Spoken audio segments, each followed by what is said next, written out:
where I sit, it seems like the pandemic really triggered something different. But what did you see, especially when you're talking to your customers?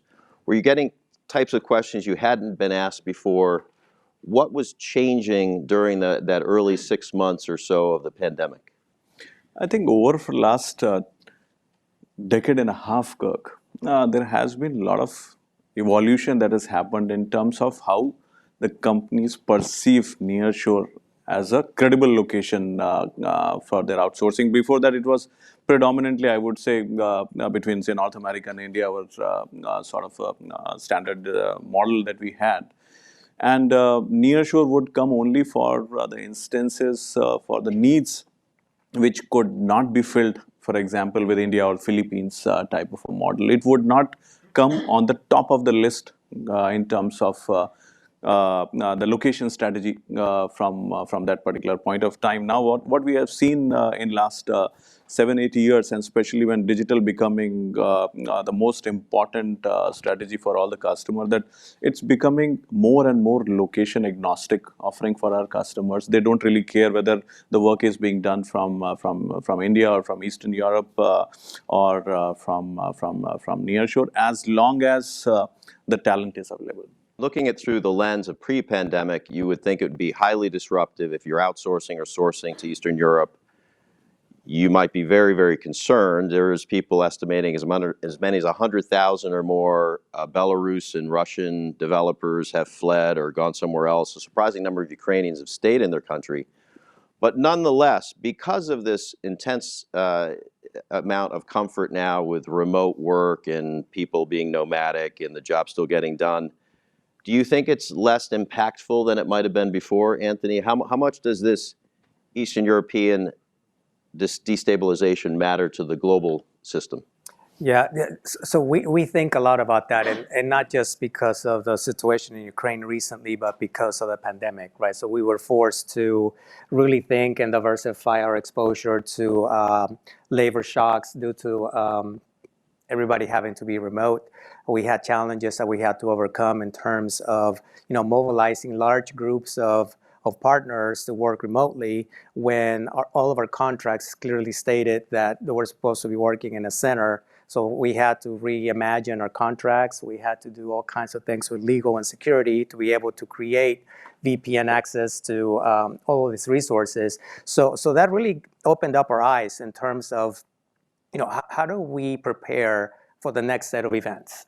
How do we build resiliency into our business models so that we're able to execute? And for us, it was focusing on our revenue generation systems and our policy. This is when I was with MetLife. On our policy servicing systems, we want to make sure that we're able to service our policies, take care of our customers, and that we're also able to generate revenue. So as we think about, Eastern Europe specifically, there's a lot of highly localized skill sets in Eastern Europe, and most of them are around cybersecurity. There's a lot of deep expertise that happens in Eastern Europe on cybersecurity. So for us, we're always looking to diversify. We want to continue to provide support for the development teams in Ukraine and countries that are impacted, because we believe that we need to support them. And so that also is part of the balance and part of the equation. Sort of a follow-up to that, Anthony. Looking at the domestic United States, there's a lot of hand-wringing about not enough talent. I think the 3% unemployment rate now in this country. How do you come up against that? How does that conversation look? Yeah, it's we live, like the Chinese say, we live in interesting times. Yeah, there's been, with the mass resignation that's been happening, a lot of people just decided to retire. It's not really a resignation. They're just like, hey, I'm done. I put in my time. So we are, investing a lot of time in internships, especially at Goldman. We call our interns the next generation of leaders. So we're very focused, invested in bringing the best and brightest to GS. And in terms of just a general state of employment in the United States, we do look a lot at creating flexibility. I know that there's a lot of companies, and I know our company is not immune to this. There's a big push back to the office, right? And a lot of companies are reevaluating their real estate plans. their infrastructure plans. And we want to be sensitive to the need to have personal interactions, but we also think about like the human aspect of, there's a lot of people that, do their best work when they're remote, and we want to encourage that. So it's and if you hear things like Tesla, for example, Elon Musk asks everyone to go back to the office or else, right? I think that's an extreme position. So I think that the truth is somewhere in between. For you, Rajeev, such a huge global workforce, unprecedented change in the way TCS looks at the way to engage that workforce because of the pandemic. How will that evolve into the future? Because I know TCS is far more comfortable now with work from home, and particularly in the nearshore.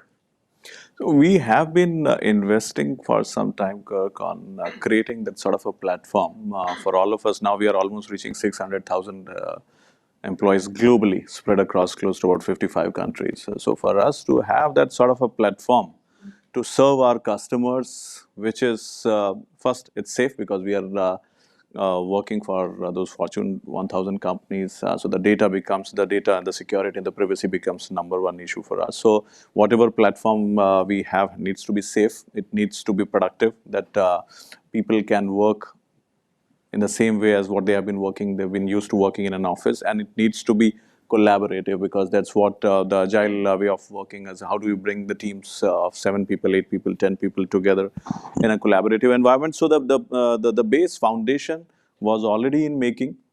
It's unfortunate that the pandemic had to come for all of us to really experiment this particular thing in a full force, whereas we would have taken maybe 6 months, 1 year to run that sort of an operation, which made us just do it in 1 week, for example. But from our side, the future of the work is what we see. What we say is 25 by 25, which means in next 3 years, by 2025. Not more than 25% of our workforce will have to come to office more than 25% of their time.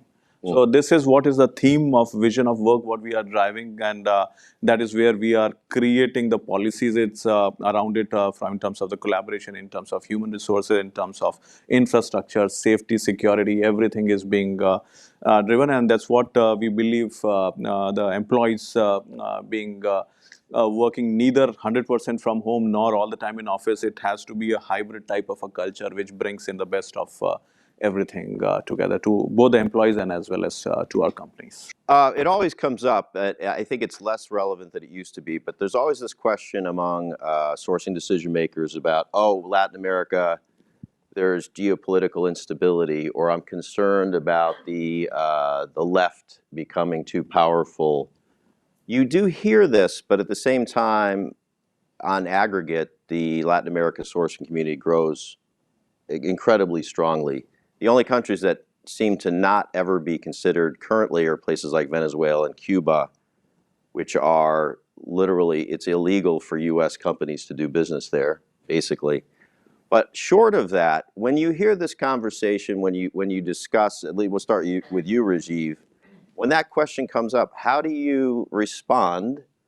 Because frankly, you look at places like Nicaragua or Argentina or even Honduras, things change politically, sometimes very shaky, but nonetheless, outsourcing continues extremely efficiently and smoothly. So how do you respond to those questions? From a TCS point of view, Kirk, we have operations in 9 countries across the region, and the political situation has been changing in a lot of these countries, and it's a cyclic process. Sometimes it's on the left side, it's on the right side. But what I believe and what we tell our customers is that I think for most of these countries, when you talk about countries like Mexico or Colombia or Chile or Uruguay, I think they have created that sort of an independent IT industry which has become more resilient, which does not get impacted by some of these cyclic changes in the politics. And that's what the customers feel, and that's what we feel on the ground, that irrespective of the changes which will keep on happening, obviously in business means working with the constraints. So right, some of those constraints will be there, but more important is that, and I'm talking about an industry, not as a company. So it's not about just one company not being impacted, but it's just as an ecosystem of the companies what has established, and along with the university culture, along with some of the startups, for example, the venture capitalists, for example, in these countries. I think that has moved beyond the impact the cyclic political situation in a country can. Got it. Good point. What about you, Anthony? What do you think? Yeah, so from a enterprise corporate perspective, what I've found is that there's a lot of companies that don't really have an opinion or knowledge of the capabilities in Latin America. So especially from back in the early 2010s, and it takes a champion to evangelize capabilities and outcomes that can be driven from investing and partnering with nearshore companies. So my journey, when I went from a video game company, very progressive, very cool, hip, to a healthcare company, very risk averse, very conservative. It took a lot of courage to really drive the adoption of nearshore as an alternative, and I was able to do that at one of my companies I used to work at, a healthcare company, and the key learning was that the success became kind of self-evident. So after I was gone, we're partnering with companies like Goldman out of Argentina and Softec out of Mexico, and the business partners were actually looking to partner with them because they liked the energy, they liked the enthusiasm, they liked the cohesiveness of the work teams and how we integrated.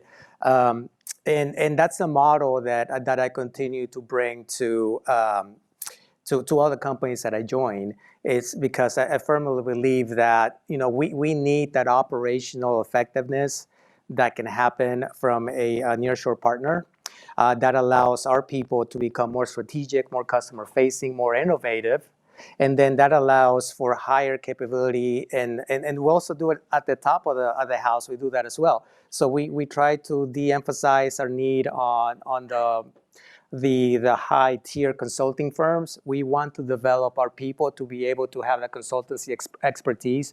We want to develop those skill sets, but we can't do that if we have our people working on non-strategic, low value operational tasks. So I think it's an ecosystem that develops.